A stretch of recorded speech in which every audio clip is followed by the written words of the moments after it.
ya ce Jabir aure kai, ya ce aure na yi, ya ce me ka aura, ya ce bazawara, ya ce kash halla bikiran da me baka ɗauko budurwa ba, tula'ibuha wa tula'ibuka wa tudahikuha wa tudahikuka, ga wacce za ku yi wasa tare, kana yaro tana yaro, ai ta guje-guje, ai ta tsalle-tsalle, ai ta wasa.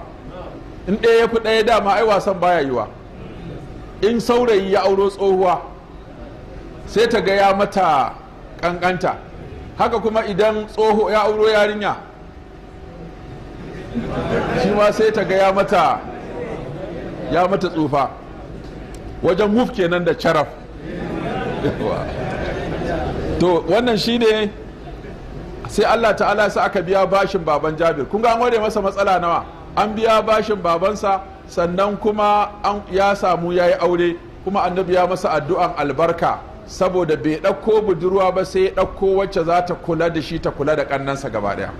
Ya duba wannan maslaha. Kenan wani dalilin maslaha ke sa kana ganin mai ƙarancin shekaru sai ka tsallake ta ka auri mai yawan shekaru, saboda kana buƙatar wani aiki da za ta taimaka maka. Kuma da su abin da suka ɗauka mace mai shekaru ta fi tsada, saboda ta goge, ta yi hankali, ta ji a jikinta, yauwa ta gogu, ta goge.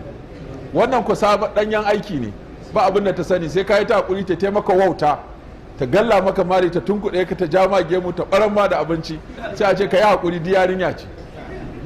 Shi yasa da babba ta fi tsada, mu kuma a wannan zamanin yanzu ƙarama ta fi tsada, babba ta fi arha.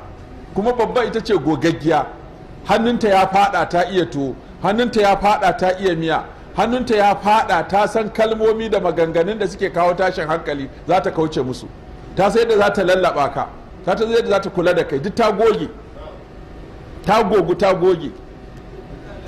To amma kaga Jabir sai ya duba haka.